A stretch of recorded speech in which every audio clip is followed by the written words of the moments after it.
Eu sou Arielle Macedo, tenho 30 anos, leonina, sou do Rio de Janeiro, nascida em São Gonçalo, filha da Rose e do Arizo. Não tem como falar de mim sem falar da dança. Eu vivo da dança.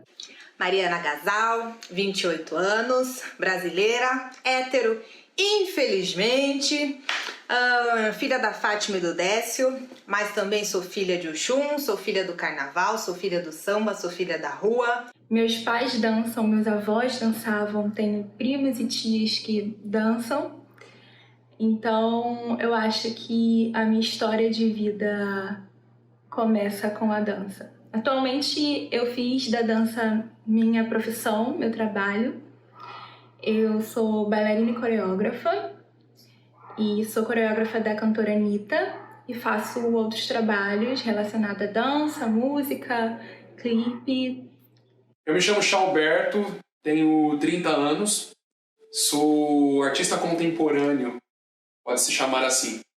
Eu canto, eu danço, eu componho, eu atuo e tô no corre da arte independente. Já vai fazer uns 3 anos. Antes eu trabalhava em emprego fixo, batedor de cartão, aí como muitos brasileiros espalhados, e resolvi fugir com o circo e enfrentar esse mundo da arte independente. Então, ora eu estou atuando em comerciais de publicidade, ora eu estou cantando por aí pela noite de São Paulo. Eu tenho um projeto chamado Projeto Andarilho, que eu gosto de dizer que é minha entidade, meu alter ego. É uma espécie de personagem que eu criei para poder defender as minhas canções no palco. E eu sigo aí com esse andarilho, esse espírito anárquico na luta por sobrevivência de um artista preto, periférico e gay também. Acho que a minha arte é conduzida bastante da noite, das coisas que eu vejo, dos lugares onde eu frequento, das festas. Eu gosto muito disso. Como um bom andarilho, sou uma pessoa ativa e isso está me fazendo muita falta. Mas principalmente de estar no palco cantando.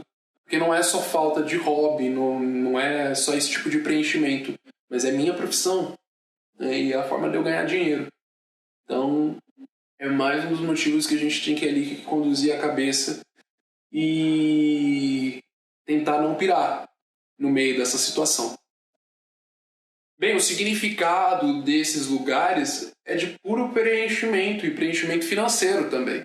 Igual eu falo, eu usava o palco para poder me sustentar. Palco cantando, palco atuando e o teatro, os shows, para poder me alimentar, né? Para poder expandir a minha mente, expandir a minha arte e até mesmo coisas mais bestas, o puro lazer de você ir em qualquer, daqui até ali, na casa de um amigo, estar entre os amigos. Eu costumo pensar e refletir que essa quarentena está fazendo a gente sentir falta até daquilo que a gente não tinha, né? Não sentia falta. Com 9 meses de idade, a minha mãe me levou na minha primeira escola de samba. Então, pra mim tem uma importância muito grande, assim, eu não sei nem mensurar a importância que tem. Eu tive muita referência na vida, referência de beleza, referência de pessoas que trabalhavam, mas que estavam ali pra se divertir, referência de me enxergar num outro, de, por algum motivo, olhar pra aquela pessoa no samba e falar: me reconheço em você, não sei porquê, mas me reconheço em você. Meu nome é Joyce Carolina, eu tenho 29 anos, eu sou aqui do bairro do Limão, na zona norte de São Paulo. Eu sou atriz, sou modelo, sou bailarina, também sou cantora. Tudo que eu faço hoje eu devo ao carnaval, literalmente. A minha família toda é do carnaval praticamente e todo mundo desfila ou já teve alguma passagem em escola de samba, então a minha família é extremamente envolvida com o carnaval. Não existe lugar no mundo que eu me sinta tão bem, tão em casa quanto numa escola de samba. Principalmente na minha escola de samba, que é uma das poucas escolas de samba que são fundadas, que foi fundada por pessoas negras e que até hoje a predominância de pessoas pretas permanece na escola. Então, Eu sinto muita falta de chegar e de encontrar as pessoas e de abraçar mesmo, embora eu não seja uma pessoa muito de afeto, de abraço, de contato. Mas eu sinto muita falta disso, de estar ali, de escutar um samba, de pedir uma música, de falar, pô, cantou aquela, cantou essa, de cantar todas, porque eu canto do começo ao final, assim. A gente começa a dar valor a coisas pequenas, como poder ir até um amigo a hora que quiser, sem preocupação, poder visitar a sua família sem se preocupar. Em 2015, numa eliminatória pro Carnaval de 2016, eu tava dançando na quadra e eu fui convidada pela escola para me tornar passista. Nisso, eu entrei na aula, não tinha nenhum destaque na aula, não era nada, todo mundo é igual e é isso aí. Mas acabei ganhando uma visibilidade, porque eu era a única mulher gorda que tinha. Então, eu sou a pioneira e única até hoje. Meu nome é Lana, tenho 26 anos, sou jornalista de formação. E quando me perguntam quem é a Lana, eu acho essas perguntas sempre bem difícil por conta da pluralidade que a gente tem.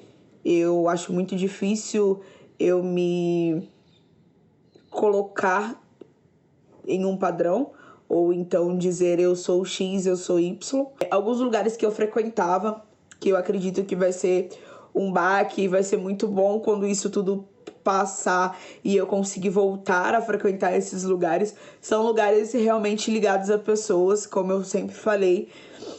Então, tem um rolê aqui em São Paulo, que é o Aparelho Luzia, que é um quilombo onde a gente consegue encontrar diversas pessoas, que tem muita troca e que tem muito samba, que é uma coisa que eu amo, e que tem muito rap, que é uma coisa que eu amo, e que tem uma gama muito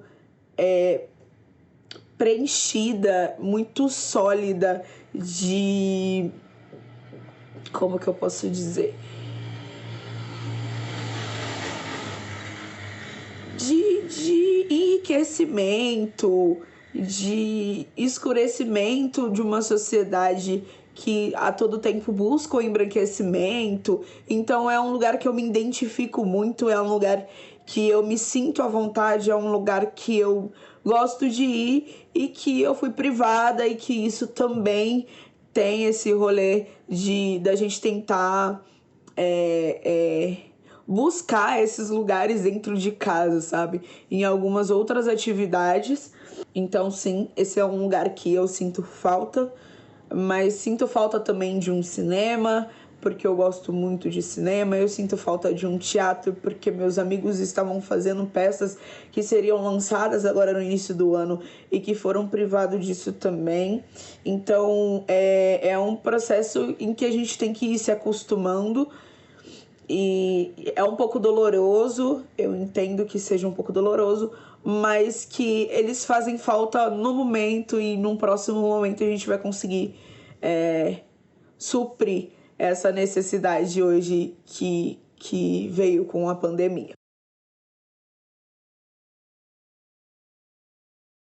Lidar com a rotina da quarentena tem sido um aprendizado diário, né? A gente está aí desde março e cada dia é um dia diferente. A gente vem adquirindo hábitos diferentes, né? Do que a gente tinha antes disso tudo acontecer. A gente vem se descobrindo e redescobrindo. Eu acho que a vida de todo mundo mudou, né? O hábito de todo mundo mudou. Eu sou o George Gomes, muitas pessoas me conhecem pelo meu apelido, que é Jeta. Até gente que eu não conheço me chama por esse apelido, de tanto que as pessoas me chamam desse apelido. Então, eu sou o George Gomes, conhecido como o Jeta.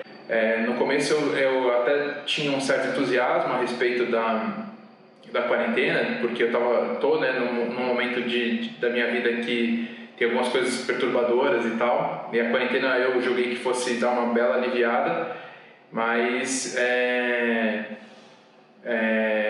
no final das contas você começa a perceber que não é tão assim, né? Tipo, talvez a quarentena veio para dar uma bela sacudida aí de uma forma não tão positiva, apesar que é um equilíbrio, acho que a gente tem que alcançar o equilíbrio, mas talvez não tenha sido de uma forma tão positiva.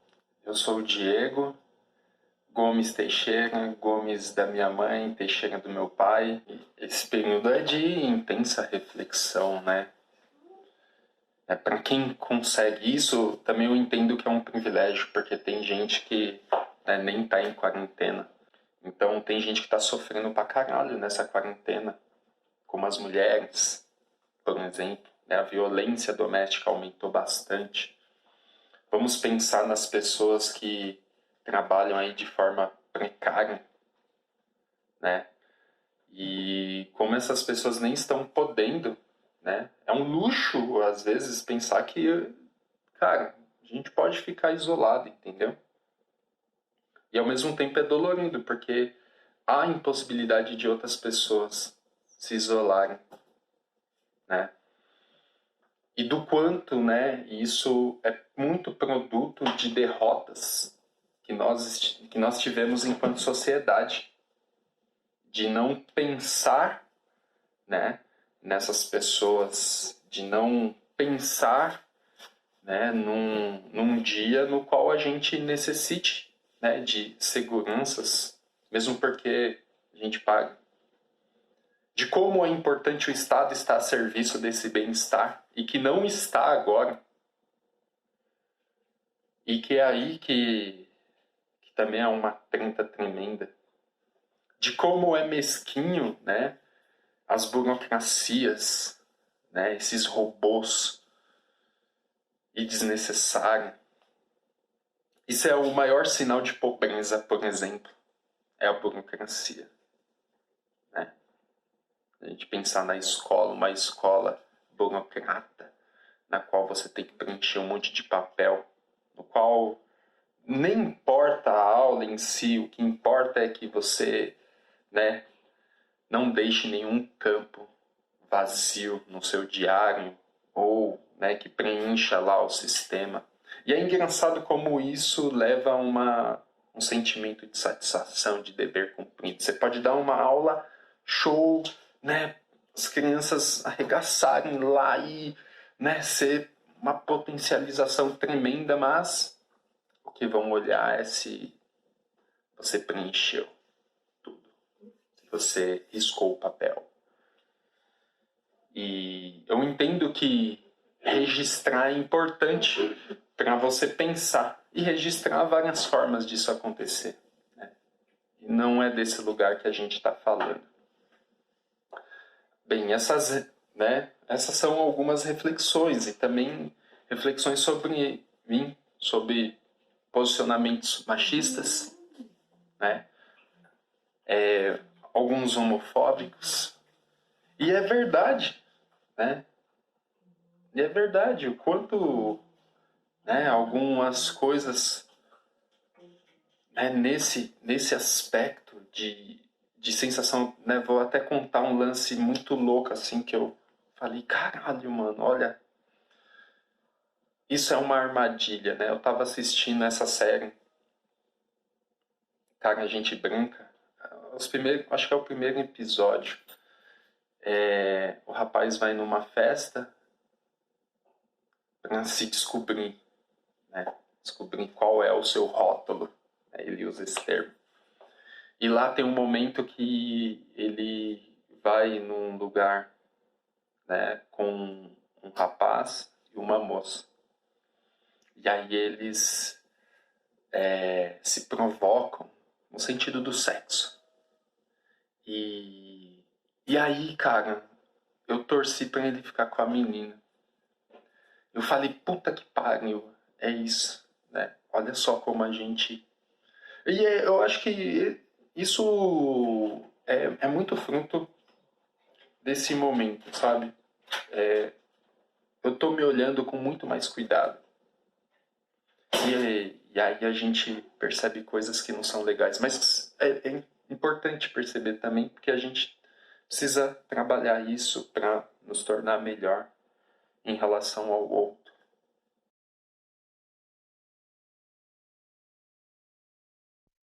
Para mim, o mais difícil de início foi sair de uma rotina muito pesada de trabalho, viagens e produção para esse momento que a gente tá assim, tá em casa com tempo.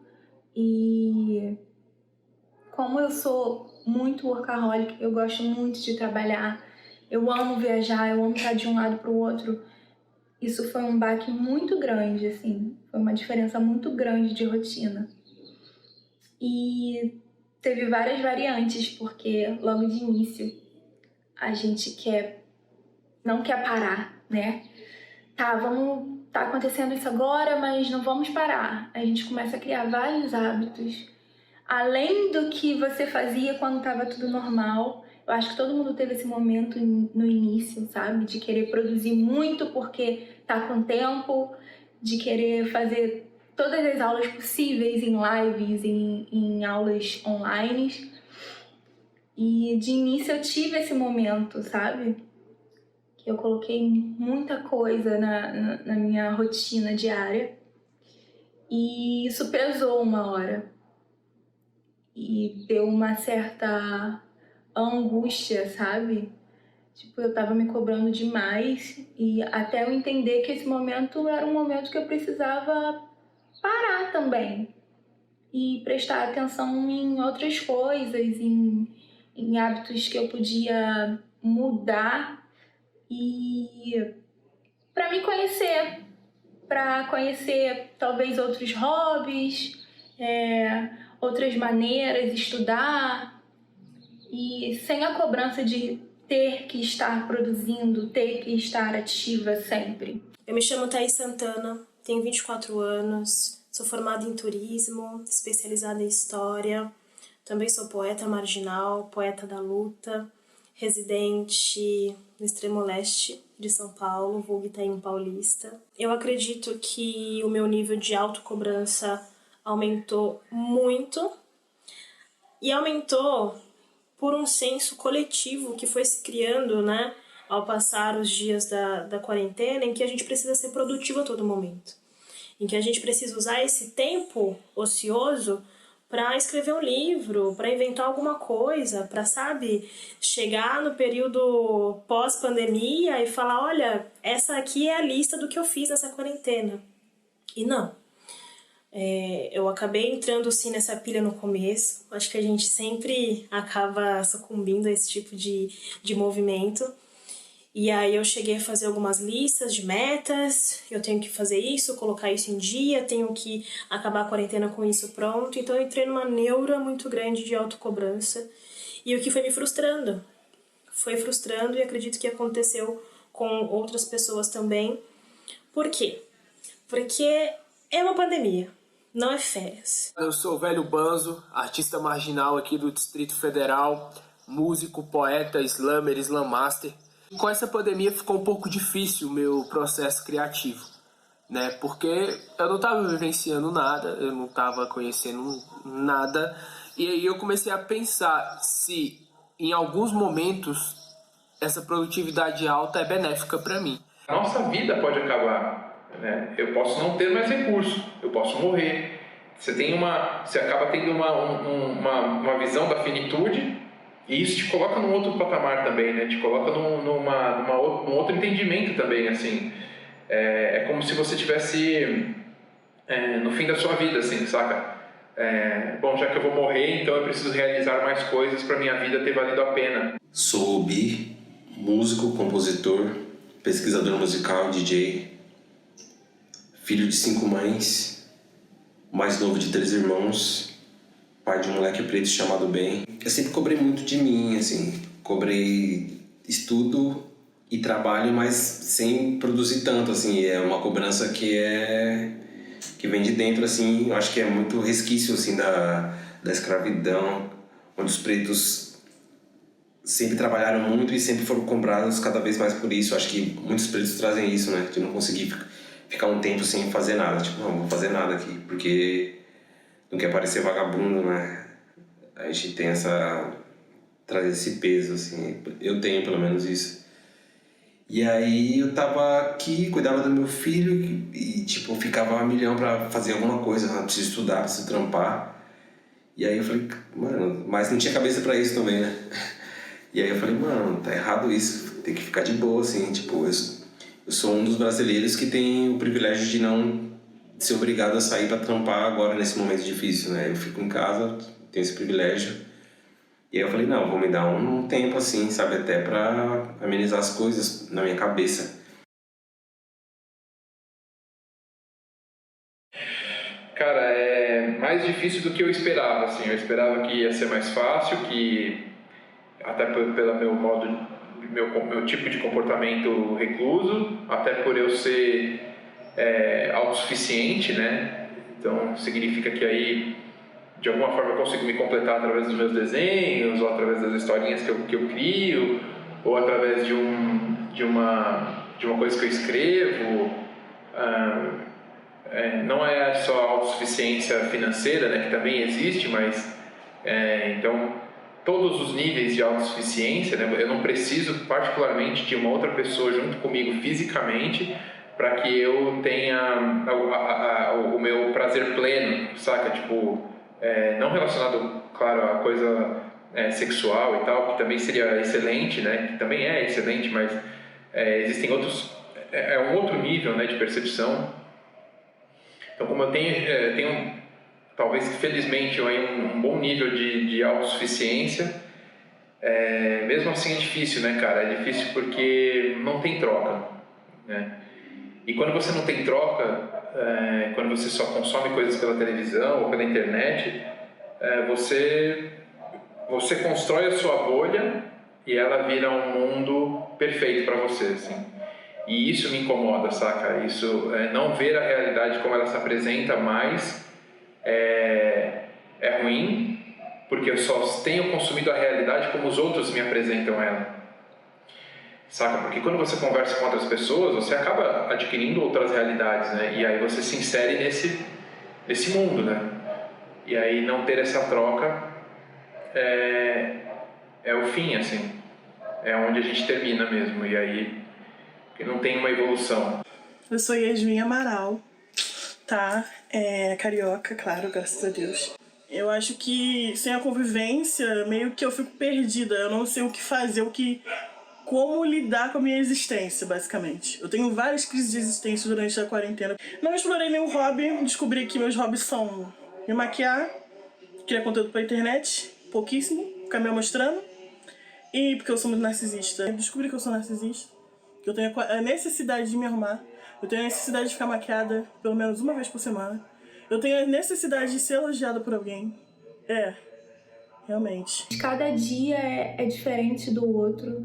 Tem dia que a gente acorda bem, tem dia que a gente acorda mal. No mesmo dia a gente tem variantes de comportamentos e emoções diante a tudo isso que a gente vem vivendo. Eu sou a Jasmine, eu tenho 19 anos e no momento eu tô cursando meu último semestre de gestão ambiental. Nesse momento, eu acho que foi um ponto para saber lidar com a minha família também, sabe? Tipo, olha, eu fiz uma coisa pra vocês, fiz uma coisa pra gente, vamos comer, vamos partilhar isso junto. E tem sido totalmente descobridor, sabe? Tem sido um momento que a gente não esperava, mas algo que a gente tem que aprender a conviver, como todo mundo tá dizendo, que é o novo comum, né? Então a gente tem que aprender a lidar. Nesse momento de quarentena, a gente tem muitas coisas para lidar com nós mesmos, com as nossas famílias, com os nossos amigos, coisas que a gente fazia e que agora a gente não faz mais. Então são parâmetros totalmente diferentes do que era o nosso comum. Eu tô percebendo o quanto ficar longe dos meus amigos, das pessoas que eu gosto, tem feito falta, assim.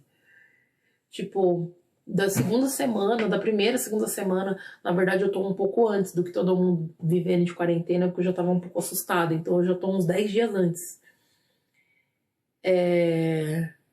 A falta de ver essas pessoas tá me doendo, assim, sabe? Tipo, me corta o coração de pensar. Eu já falei pra todo mundo que, nossa, quando eu ver todo mundo, nossa, eu vou chorar pencas, porque eu tô sentindo muita saudade de estar com os meus amigos, assim.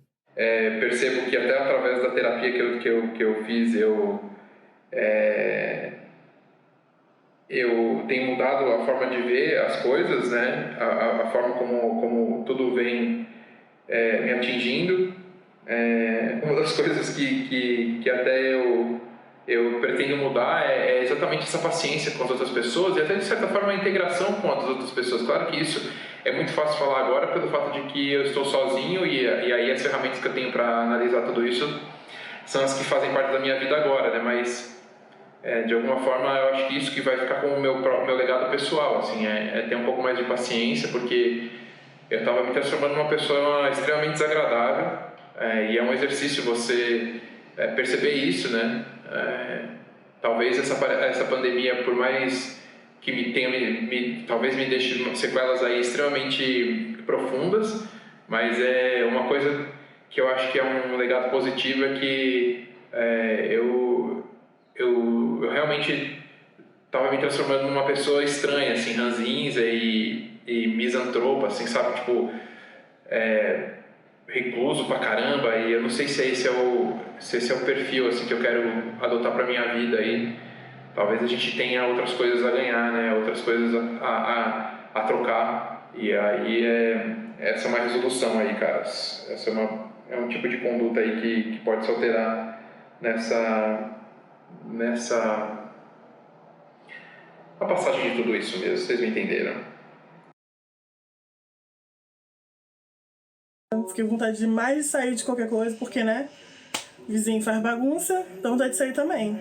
Sobre a gente ser mais realmente preocupado um com o outro, né, que me incomoda bastante, e aí é uma moda aí, então o meu pensamento comunista socialista que realmente, mano, ninguém se preocupa com ninguém, e quando a gente se preocupa dentro da nossa esfera, a gente descobre que tem um monte de coisa errada e o quanto a gente muda a nossa volta de forma gradual e de forma lenta, né? Porque, por exemplo, esse documentário que vocês estão fazendo, ele tem a intenção, acredito que, de mudar tudo isso, né? Isso, de certa forma, ele tem a condição de se expandir, né? Tipo, esses depoimentos que vocês estão pegando, eles vão ser vistos e vão ser aglutinados a outros depoimentos e vão ser estudados, não só por vocês, mas eventualmente por pessoas mais sensíveis, e aí isso vai indo. E aí você vê que a mudança, ela é aos poucos, aí ela chega no limite, é como se fosse uma bomba que estourou, ela não vai estourar para sempre, né? Ela vai consumir aquele tanto de energia, e aí dali ele vai dissipar, e aí como é que isso vai dissipar mais, e como é que isso vai dissipar mais, e aí eu estou dando um exemplo desse trabalho de vocês, mas como é que isso pessoalmente cada um leva, saca? É mais ou menos esse meu pensamento, assim, essa reflexão. As pessoas, e aí também divagando e falando uma coisa também, que aí como eu tô falando, né, que tá tendo um relaxamento da pandemia, parece que as pessoas, elas não entendem muito, assim, né, que tipo, abriu o shopping, mas você não precisa ir no shopping, né? Abriu a concessionária. Abriu a concessionária, velho, tipo, eu vou comprar um carro. Essas coisas, elas são realmente impressionantes, cara. Meu nome é Sara, eu tenho 31 anos, eu sou fisioterapeuta de formação, sou profissional do SUS, já vai fazer 7 anos em novembro desse ano agora. E moro sozinha, não tenho filhos, não sou casada, moro com a minha gatinha, Safira, na verdade. E o SUS, ele precisa ter mais atenção, sabe? Para conseguir atender as minorias, porque o SUS está diretamente ligado com isso. E não sou eu que estou falando. O SUS, ele tem 3 princípios, que são os princípios, né, norteadores, né, aí do SUS que a gente fala, que é a universalização. Então, o SUS, ele é universal. Então, por exemplo, em qualquer lugar que eu esteja no país, a partir do momento que eu sou cadastrado no SUS, tudo, eu tenho o direito a ser atendido. Eu tenho o direito à saúde, não importa onde eu esteja. né? Não importa o meu sexo, não importa a raça, né, que eles colocam, né, no caso a etnia, não importa as minhas escolhas, né, pessoais, isso está escrito lá, e também não importa a minha classe social, tá? Mas essa questão da classe social depois ela é um pouco mais explicada num outro princípio. O SUS ele tem a integralidade, né? Ele tem que integrar várias ações que disponibilizem a saúde para as pessoas. Então ele tem que promover a saúde, né, através de campanhas de conscientização, né, que tem todos os anos, e elas têm que ser refeitas conforme vai mudando o cenário, o acesso das pessoas às informações, esse tipo de coisa. O SUS ele tem que prevenir, então ele tem que ter as suas medidas de prevenção, de tratamento e de reabilitação, tá? Então, que entra também depois agora que o Brasil está tendo um pouco mais de visão sobre os cuidados paliativos, que inclusive é o setor que eu trabalho. Eu trabalho num setor que abrange os cuidados paliativos também, que são os pacientes para quem a gente tem que dar qualidade de vida no fim de vida, né? O SUS coloca ali até a reabilitação, mas a gente sabe que às vezes tem algumas patologias em que a pessoa ela não pode ser curada. Realmente, não tem um prognóstico de uma melhora, de uma cura. E aí a gente faz o quê? Não, a gente não abandona, né? A gente dá qualidade de vida, a equipe conversa, a equipe tenta promover tudo isso para a pessoa e também preparando o familiar, né, da pessoa. E é um trabalho incrível, mas que ainda é algo muito recente no país. E por último, a equidade, que é aí que entra essa questão, né, do a gente tem sim o direito a tudo, a toda a saúde que nos é disponível, a todo o tratamento, reabilitação, né, de forma total, né, e íntegra, mas que é aí que entram as minorias. Eu posso ser da classe média ou até da classe alta, eu posso usar o SUS, eu posso sim, mas quem precisa dele com mais urgência são as pessoas que não têm o saneamento básico, a educação, a alimentação de forma efetiva. Então sim, em alguns momentos o SUS vai fazer escolha por pegar e dar a assistência maior para essas pessoas antes de você. Eu sou a Sayuri, como me conhecem mais. Meu primeiro nome é Caroline. Eu tenho 22 anos. Eu curso odontologia graças a uma bolsa. E eu tenho uma filha de 1 ano e poucos meses. Antes, a minha filha ficava na creche das 7 às 4 horas. Nesse tempo eu estava estudando. Agora ela fica 24 horas comigo. É grito em cima de grito, é surto em cima de surto. Ela tá aprendendo a falar, então ela tá aprendendo a me contrariar. Antes eu só falava e ela obedecia. Hoje, se ela não quer ver um desenho, ela dá o controle na minha mão e fala, não, não. E aí eu tenho que mudar, senão ela grita comigo. A gente tem enlouquecido muito uma com a outra, o que é muito engraçado, porque às vezes ela grita e eu grito de volta. E aí ela ri, e aí eu rio de volta. Aí fica as duas sem entender o que tá acontecendo.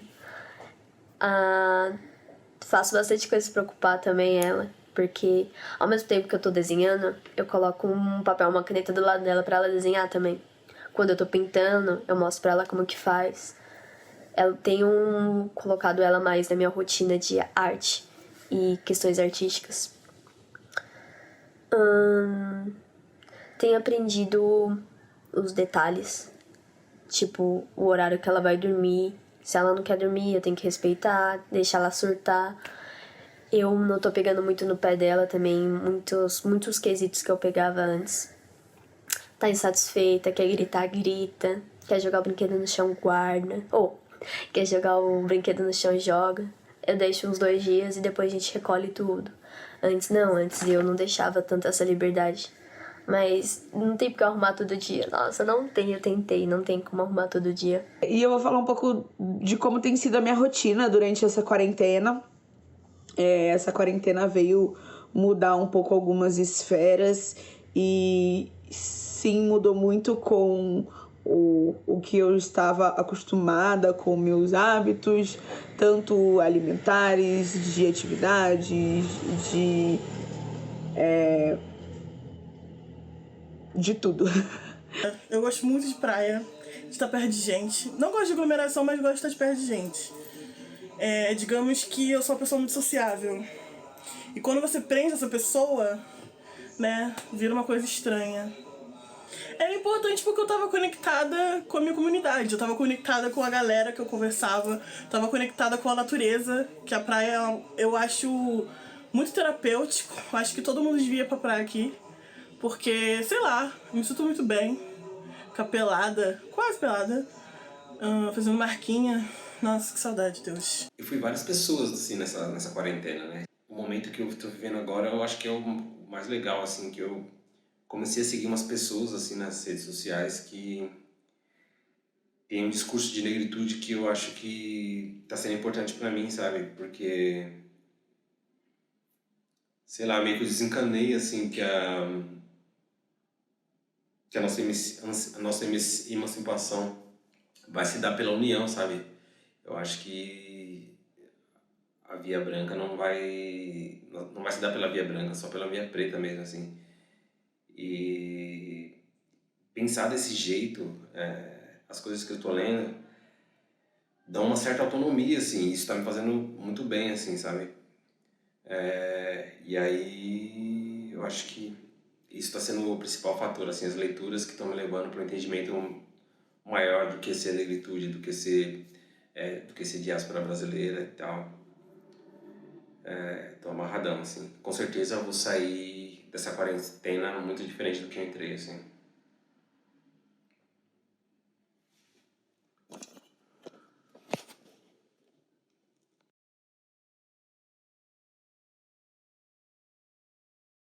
Eu passei a refletir muito mais sobre a vida, né? Sobre as coisas, dar muito mais valor à vida. A gente vai tentando se adequar, procurando a melhor forma de não pirar. Eu tô mais em contato com a minha família, eu não sei se isso é bom ou ruim. E essa nova situação de colocar todo mundo junto, a lá Big Brother dentro de uma casa, e sem ter válvula de escape que seja fora, que é o que no normal acontecia, é um grande desafio. Tem muitas necessidades que não foram supridas até agora também, né? Não vou tornar isso aqui pornográfico. E nesse momento onde a morte pode ser uma realidade, a gente começa a querer mudar, a querer relevar, a querer ressignificar certas coisas. Até pouco tempo atrás a gente pensava que tudo era estável. Quer dizer, pelo menos eu olhava em volta, eu não sabia que fulano de tal ia perder o trampo no estalar de dedos, né? Ninguém sabia que teriam milhares de pessoas morrendo. É muito bom saber que, em meio a toda essa confusão, eu tenho com quem contar. Porque a gente acabou comprovando que a ciência é importante, que a educação é importante, que o presidente é burro, ignorante e que a gente precisa fazer alguma coisa.